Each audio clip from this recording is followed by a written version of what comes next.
Il se pourrait bien que la fin du monde approche à grands pas, mais si c'était seulement la fin du monde bancaire? Je vous propose de rencontrer Daniel Berneron et Françoise, tous deux membres du collectif œuvrant pour la mise en place d'une monnaie locale complémentaire dans notre région. Pourquoi une monnaie locale? Bon, il faut savoir que les monnaies locales, ça existe depuis longtemps et qu'on a pensé qu'à l'heure actuelle, comme on a de moins en moins de sous et que les gens qui s'occupent de notre gouvernance mondiale ont donné tous nos sous aux banques qui vont nous les reprêter, nous allons repayer une deuxième fois les intérêts. On s'est dit que puisqu'il n'y avait pas de sous, eh ben on n'avait qu'à les faire nous-mêmes. C'était beaucoup plus simple. Hein, on peut échanger peut-être des heures de yoga contre une armoire normande. C'est ce qui se fait dans les salles peut-être, mais c'est pas très pratique. Alors, la monnaie, c'est un moyen d'échange dans une communauté. C'est juste un petit service que la communauté rend un petit peu à l'ensemble. Donc que la communauté se rend elle-même, en fait. Et on appelle ça une monnaie complémentaire pour la bonne et simple raison qu'il y a des services, notamment les services publics, qui sont forcément payés à l'heure actuelle en euros. Bon. Les taxes sont payées en euros, toutes les taxes, les impôts sont payés en euros. Il y a à l'heure actuelle dans le monde environ 4000 réseaux de monnaie locale complémentaires. Monnaie complémentaire, oui, parce qu'une partie reste payée en euros, mais c'est tout à fait légal quand même en France, à l'intérieur d'une association, d'avoir des bons d'échange. D'ailleurs, il y a les tickets restaurants, il y a les miles des compagnies aériennes, donc c'est tout à fait répandu. Hein, donc, à Lignières en Berry, c'était une petite ville du Berry, ils avaient fait une monnaie complémentaire entre 56 et 58. Bon, ça marchait très très bien. D'un seul coup, le niveau de richesse à l'intérieur du village a augmenté de manière colossale. Est-ce qu'une monnaie doit lier des producteurs à des consommateurs? Oui, mais tout le monde est producteur et tout le monde est consommateur. Et une monnaie, c'est un lien à l'intérieur d'une communauté. Donc, il suffit d'établir la communauté, une communauté de producteurs, de consommateurs, d'intermédiaires, de négociants, enfin, quel que soit. Donc, il suffit d'établir que la communauté est d'accord pour avoir un moyen d'échange particulier. Et à partir du moment où les gens ont confiance les uns avec les autres, c'est-à-dire que quand je vous donne un billet contre un service, vous savez que ce billet, vous allez vouloir l'échanger contre un autre service ou un autre produit, et ainsi de suite. C'est que ça va transiter entre l'un et les autres. C'est tout. Il suffit d'y croire, en fait. Ni plus ni moins. Il suffit d'y croire. Bon. Et est-ce que ce billet est échangeable contre des euros? Bah, a priori, non. Mais en fait, oui, parce que quelque part, quand même, il y a des gens, comme c'est une monnaie complémentaire, il y a quand même des gens qui ont une comptabilité, il y a des professionnels dans cette chose-là. Il faut qu'ils aient donc une équivalence entre cette monnaie et l'euro pour leur comptabilité. Il faut aussi qu'ils puissent payer des choses comme la TVA. Et à partir du moment où les gens ont confiance, bah, ça marche, c'est tout. Il suffit d'en parler, il suffit de dire, bah, pourquoi pas, faisons-le. Il y a une chose qui est tout à fait intéressante, c'est que donc, en Allemagne, sur 3 cantons, sur un canton regroupant trois petits bourgs, donc en Bavière, il y avait un professeur d'économie dans une classe de seconde qui expliquait à ses élèves la monnaie. Bah, il y a un élève qui a dit « Mais monsieur, pourquoi on ne le fait pas ?» Ah bah oui, bah, et parlez-en à vos parents. Et je crois, 3 mois après, la banque centrale du canton, c'était la classe de seconde. C'est tout simple.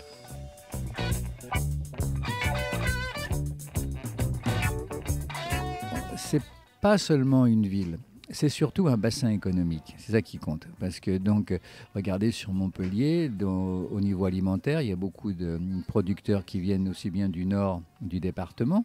Il y en a même qui viennent de l'Aveyron, puisqu'il y a des gens qui viennent du Larzac, il y a des agriculteurs du Larzac qui viennent donc sur le marché des arceaux.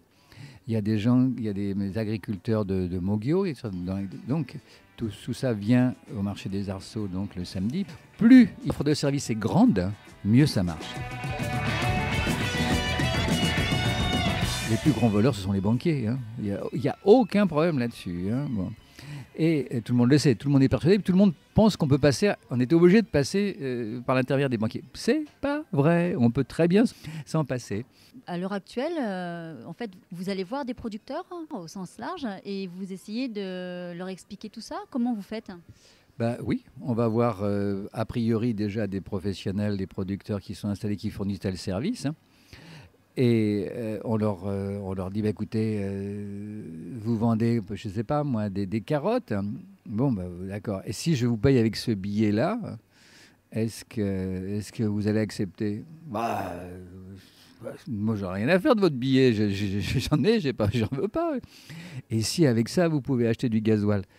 Ah, si vous pouvez payer votre garagiste ? Ah, si vous pouvez payer votre boulanger ? Ah, donc conclusion. Peut-être qu'une petite partie du chiffre d'affaires de ce producteur peut être converti dans cette monnaie, puisqu'à ce moment-là, il a la possibilité, lui aussi, de s'en servir. Parce que le but, ce n'est jamais de garder l'argent. C'est toujours de le transmettre contre un service. Bristol a dernièrement démarré depuis à peu près depuis quelques mois, toute la ville de Bristol, une monnaie complémentaire. Il faut vraiment convaincre beaucoup de gens, aussi bien des consommateurs que des producteurs, que des consommateurs qui peuvent se transformer en producteurs par la suite, ou bien sûr les producteurs qui sont aussi consommateurs. Voilà. Comment vous reçoivent les producteurs quand vous leur exposez cette monnaie complémentaire ? Alors certains connaissent déjà, d'autres non, ne connaissent pas. Ceux qui connaissent, ils font un retour très très positif, ils sont tout à fait prêts à s'engager. Et ceux qui ne connaissent pas, voilà, ils ont besoin de s'informer, de poser des questions, d'avoir plus de contenu, quoi. Et là, il faut faire un effort pédagogique pour expliquer ce que c'est qu'une monnaie locale complémentaire et quels sont ses avantages, qu'est-ce que ça va apporter et ce à quoi on vise en fait avec cette monnaie.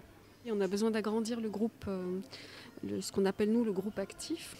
Et parce que contacter les producteurs, ça prend du temps et qu'il faut être nombreux. Voilà, on accueille toute personne qui a envie de rejoindre le groupe et suivre cette aventure avec nous.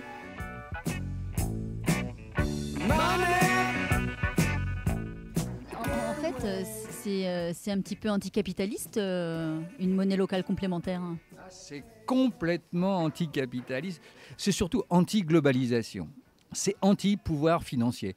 Anti-accumulation, en tout cas, du capital. Et anti-spéculation aussi. Totnes a une monnaie locale.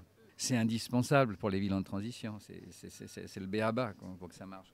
Nous avons une charte, et je vous assure que les supermarchés n'ont aucune chance de participer à notre association. Nous n'en voulons surtout pas. Alors, si des auditeurs souhaitent vous rejoindre, comment peuvent-ils vous contacter ? Nous avons un site internet où il y a un calendrier où nous mettons toutes les activités du groupe, les réunions, tous les 10 jours à peu près. Donc on donne rendez-vous à toute personne intéressée le 24 novembre. Si vous voulez rencontrer ce groupe actif, rendez-vous samedi 24 novembre entre 14h et 18h au Salon du Belvédère, tout en haut du Quorum de Montpellier. Un site internet est à votre disposition également, www.monnaie-montpellier.jimdo.com.